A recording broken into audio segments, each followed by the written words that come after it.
Welcome to Ramen Parlor. If you want to try a unique twist on tonkatsu, look no further. Come try a bowl of garlic lobster pork flavored tonkatsu. It's with super tender pork belly, deep fried soft shell crab, spinach, nori, kikaraj, and to perfectly cooked quail eggs. The best parts of the meal is the rich, decadent, flavorful broth and the noodles, thick, tender noodles that absorbs all the flavor. First thing you do, try the broth.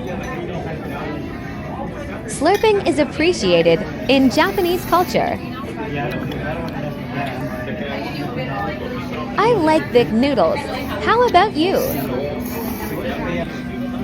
True pros finish the broth. Please like and subscribe.